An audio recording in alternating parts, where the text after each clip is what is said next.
Hello. Well, so much for taking a break, because on Thursday the new names and colours of the Overground lines were announced. And I already had a video in place for the Friday, so you're getting this on Sunday. Which from my point of view isn't necessarily a bad thing, because it means I've been able to check up on the media for reactions to the new names, positive and negative. So off we go. Basically, the problem with the Overground as it stands at the time of making this video is that it's several different lines, not necessarily connected, but with no individual identities. This makes wayfinding complicated if you're not already familiar with the network. The Overground line you connect with at West Brompton is not the one you connect with at Richmond or the one you connect with at Upminster, but on the carriage line diagrams on the district line, they all look the same.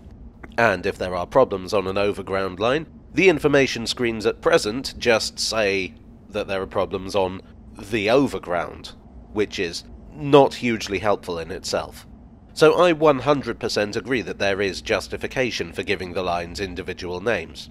Before we begin, I'd like to clear up some misconceptions that I've seen online. These are not new lines, they are new names for existing lines. They will not be replacing the name Overground, these lines will just be part of the Overground, just as the Metropolitan line, Piccadilly line, etc. are all part of the Underground. No stations are being renamed, no places are being renamed, history is not being changed. All of the lines will be portrayed on the map as two narrow parallel lines with individual colours. The Euston to Watford line will be named the Lioness line, marked in yellow. The North London line will be renamed the Mildmay line in blue. The extended East London line will be named the Windrush line in red. The Lee Valley lines will be named the Weaver line in maroon. The Gospel Oak to Barking Riverside line will be named the Suffragette line in green. And the Romford to Upminster line will be the Liberty line in grey. So, for what they're worth, my totally unqualified thoughts. I'm entirely uninterested in the culture war stuff because it is very boring, and that goes for both sides. Therefore, I will be avoiding that aspect of the discussion as far as possible and concentrating on questions of relevance and what we might loosely term usability. The name I dislike is the Lioness line. It's so called because it runs through Wembley, and it's named in honour of the recent achievements of the England women's football team. I am told it was some sort of championship or something. I don't follow football or indeed any sport that does not involve elephants. I just feel like this is kind of a short-term attempt at populism based on what's fashionable at the moment, the way we always get when an England team does well at a thing. Lioness line is also hard to say 10 times in a row really fast. You're probably not going to have to do that, but, you know, if you did. The Mildmay line is named after the Mildmay Hospital in Shoreditch, a charity hospital that played a key role during the AIDS epidemic. I don't mind this one in itself. It's distinctive, it's not tied to a recent soccer game, it's easy to say. However, the Mildmay Hospital is actually closer to the line that will be called the Windrush line than the Mildmay line elect. But the line does run through the Mildmay ward, so it's all rather confusing. I do still think that the North London line would be better, because it's been called that since 1853, and I think it works. Now, based on what I've seen on social media, the Windrush line seems reasonably popular. It's the one I've seen the fewest complaints about, anyway. The name was apparently chosen because the line passes through a number of areas with Caribbean communities, the Windrush generation being the name given to the wave of immigration from the West Indies in the late 40s. Now, personally, I like the name East London Line, which goes in one form or another all the way back to the 1860s. But I suppose you could argue that the historic East London Railway only covers part of the current route, so a lot of the route does not have that association.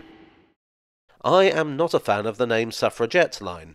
The first thing I assumed was that this would be the line through West Brompton, because Emmeline Pankhurst is buried in Brompton Cemetery, and she and her sister lived in West London. But no, it's the Gospel Oak to Barking Riverside line. Apparently the new name derives from East London's history with the suffragette movement, and because noted suffragette Annie Huggett lived in Barking.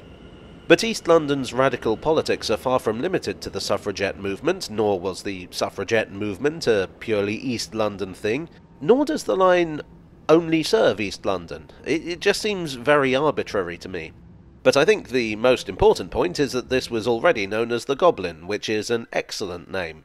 I also think that the name Suffragette Line is kind of on the nose and it doesn't really roll off the tongue. Plus, as soon as there are delays, it will acquire the nickname of the Suffering Line, and in summer it will be called the Suffocation Line.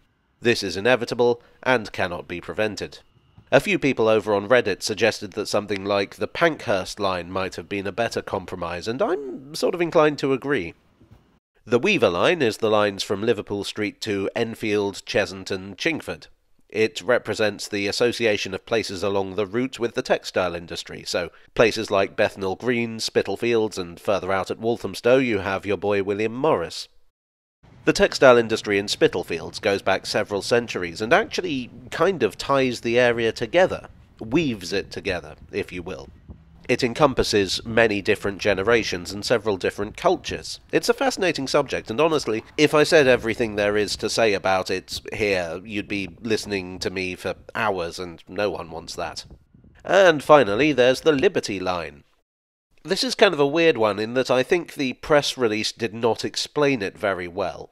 Havering, the borough through which the line runs, was a royal liberty, which meant that it was not governed in the normal way. It was a royal estate administered directly by the crown. But when the monarch was not in residence, there was very little by way of governance, so it was an extremely liberated liberty. The shopping centre in Havering was also called Liberty, and there's a school named Royal Liberty, so there's already a local association with the name.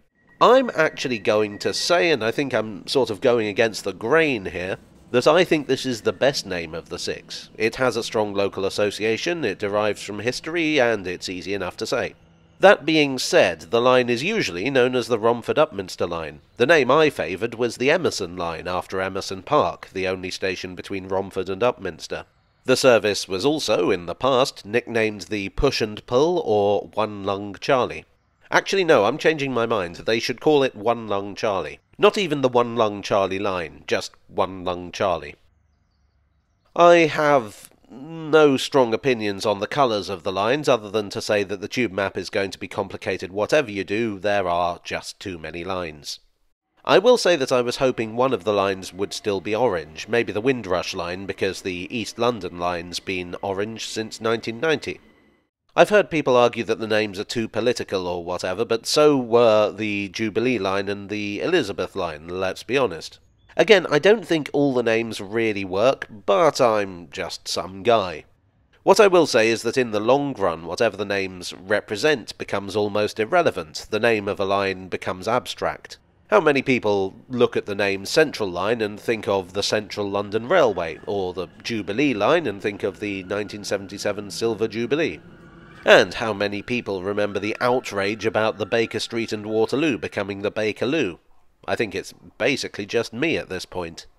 I'll be interested to see how this goes in the long run. I think the real test of how good these names are will be when they're actually implemented.